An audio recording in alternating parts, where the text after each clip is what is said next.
Hello dear students, good morning to all of you. यार welcome. Ramlal Shikshan Sansthan LC sir की online classes में आपका स्वागत है। आज हम स्टार्ट करेंगे आपकी एक्सरसाइज 5.1। 5 वाला जो चैप्टर है वो आपका यूक्लिड ज्योमेट्री के बारे में है और इसमें मैंने आपको उसके एक्सियोम्स और पोस्टुलेट के बारे में पहले बता दिया था। कौन कौन सी चीजें ऐसी थी जिनको हम डिफाइन नहीं कर सकते, ये भी हमने डिस्कस किया था। तो ऐसे जो फर्स्ट क्वेश्चन आपको दिया हुआ उसमें ट्रू और फॉल्स आपको बताने हैं कि फॉलोइंग स्टेटमेंट्स ट्रू हैं या फॉल्स हैं, ये बताइए और उसका रीजन भी दीजिए कि ट्रू है तो क्यों है और फॉल्स है तो क्यों है। जो पहला इसका स्टेटमेंट है उसको रीड करें। Only one line can pass through a single point. अब इस स्टेटमेंट को हमें जज करना है कि ये ट्रू है या फॉल्स है। तो आप ये जानते हैं कि कोई भी एक सिंगल पॉइंट है, उस पॉइंट से केवल एक लाइन ही पास थोड़ी कर सकते हैं, कई सारी लाइन पास हो सकती हैं। ये लाइन है वो इस पॉइंट से पास हो रही है, ये लाइन भी इस पॉइंट से पास हो रही है, ये लाइन भी इससे पास हो रही है, ये भी इससे पास हो रही है। तो आप कितनी लाइन ड्रॉ कर सकते हैं? आप कई सारी लाइन ड्रॉ कर सकते हैं। इट मींस ये स्टेटमेंट फॉल्स है because many lines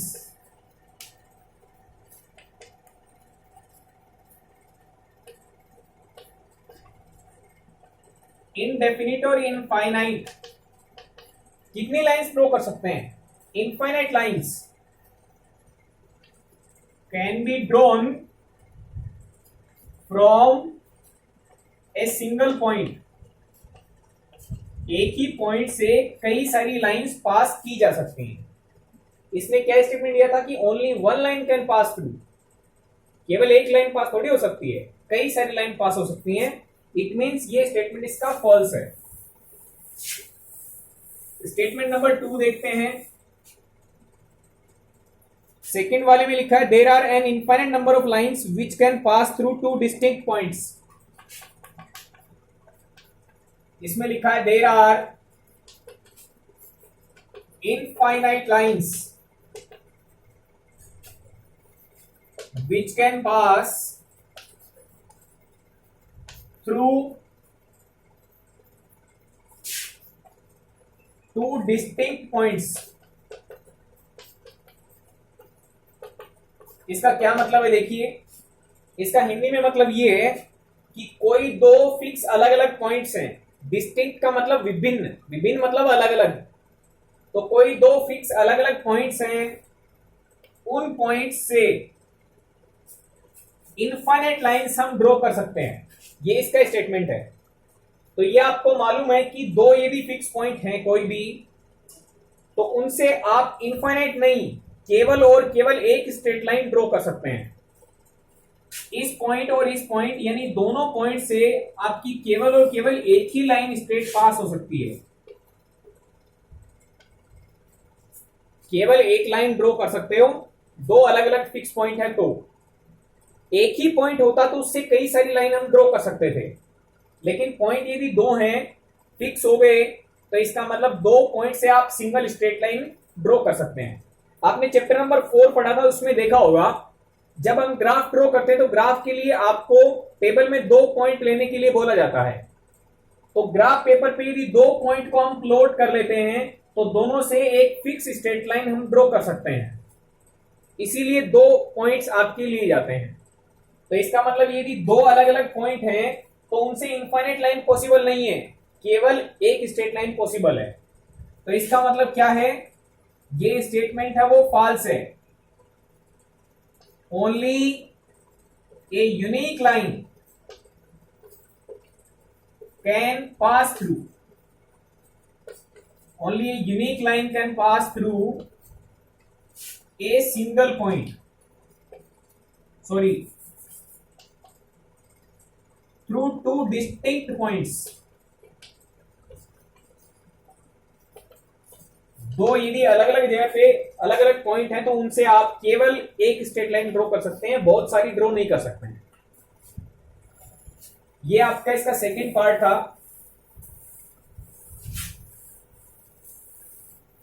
third part पे मूव करते हैं।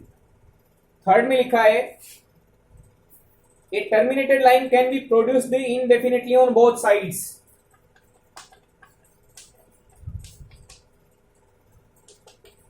A terminated line can be produced in both sides indefinitely। इसका क्या मतलब है कि कोई टर्मिनेटेड लाइन है। टर्मिनेटेड लाइन का मतलब लाइन सेगमेंट, तो ये टर्मिनेटेड लाइन हो गई, इसको हम लाइन सेगमेंट बोलते हैं, लाइन का एक टुकड़ा।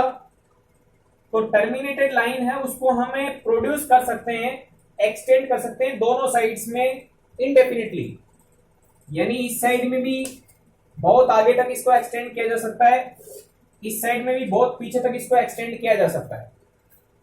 इसका मतलब ये स्टेटमेंट कैसा है? यस, दिस इज ट्रू, क्योंकि यूक्लिड में ज्योमेट्री में बताया था, इसका पोस्टुलेट था bye Euclid's postulate number 2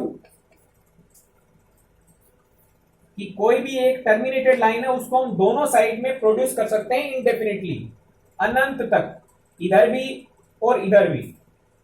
okay students, इसका मतलब ये स्टेटमेंट इसका ट्रू है। स्टेटमेंट नंबर 4 की बात करते हैं। 4 में लिखा है if two circles are equal then their radius are equal. If two circles are equal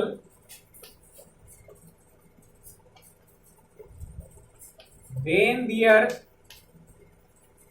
radius are equal. इसका क्या मतलब है? देखिए, कोई दो सर्कल्स हैं और वो इक्वल हैं, कोई दो सर्कल्स हैं और वो इक्वल हैं। सर्कल इक्वल होने का मतलब क्या हुआ? उनकी लेंथ ब्रेथ इक्वल है। लेंथ ब्रेथ होती नहीं है सर्कल में, इसका मतलब उसका पूरा मेजरमेंट, उसको जितना पार्ट कवर कर सकता है एरिया, वो एरिया इक्वल है। तो इसका मतलब ये हुआ यदि दो सर्कल इक्वल हैं तो इक्वल सर्कल में क्या होगा, यदि इस सर्कल को इसके ऊपर रखा जाएगा तो इसको पूरा कवर कर लेगा, या फिर इसको रख देंगे इसके ऊपर तो भी इसको पूरा कवर कर लेगा। तो दो सर्कल यदि इक्वल हैं तो इक्वल होने से इसको इसके ऊपर रख देंगे तो इसको पूरा कवर करेगा, और हम दोनों में डिफरेंस नहीं कर पाएंगे कि वास्तव में इसके नीचे एक सर्कल और भी है। तो उससे क्या होगा, सेंटर पॉइंट से सेंटर पॉइंट इसका मैच हो जाएगा, और बाउंड्री वाले पॉइंट से बाउंड्री का पॉइंट मैच हो जाएगा, क्योंकि इसकी बाउंड्री इसके ऊपर आ गई तो दोनों की बाउंड्री यहां पे टच कर रही है, तो दोनों की रेडियस इक्वल आएगी। ओके स्टूडेंट्स, तो आपने क्या देखा कि यदि दो इक्वल सर्कल हैं तो इसका मतलब डेफिनेटली उनकी रेडियस कैसी होगी? इक्वल होगी। ऐसे ही देखते हैं इसका लास्ट जो स्टेटमेंट है, स्टेटमेंट नंबर 5। स्टेटमेंट नंबर 5 में आपको ऐसे लिख के दिया है कि कोई तीन लाइन सेगमेंट है, इस टाइप से आपको बना के दिए हुए हैं।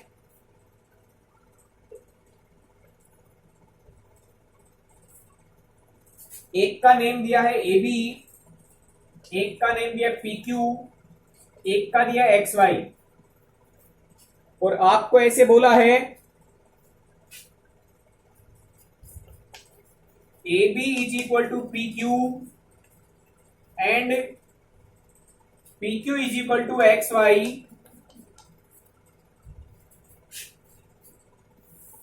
यह आपको लिखा है, और इससे कंक्लूजन निकाला है कि AB is equal to XY।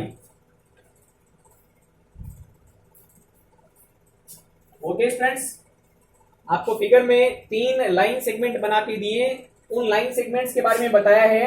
If AB length is equal to PQ length and PQ length is equal to XY length, then length of AB will be equal to XY। क्या ये statement true है? Obviously true है।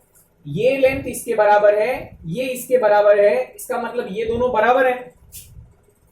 हमने ये देखा था एक्सियोम्स में, हमारे सामने ये बात आई थी यूक्लिड के एक्सियोम्स में, if the things which are equal to same things then both are equal to each other, दोनों एक दूसरे के बराबर होंगी। तो देखो ए बी पी क्यू के बराबर है, पी क्यू एक्स वाई के बराबर है। आप इसको ऐसे देख सकते हैं, ए बी बराबर पी क्यू और एक्स वाई बराबर पी क्यू। तो पी क्यू ए बी के बराबर भी है और पी क्यू एक्स वाई के बराबर भी है। इसका मतलब ये हुआ कि ए बी और एक्स वाई दोनों बराबर हैं। तो इन दोनों से हमने निष्कर्ष निकाल लिया, ये यूक्लिड के एक्सियोम में आया था। इट मींस ये स्टेटमेंट ट्रू है। रीजन पूछेगा तो बता सकते हैं बाय यूक्लिड्स एक्सियोम्स। ओके स्टूडेंट्स, ये आपका था question number first. Thank you very much.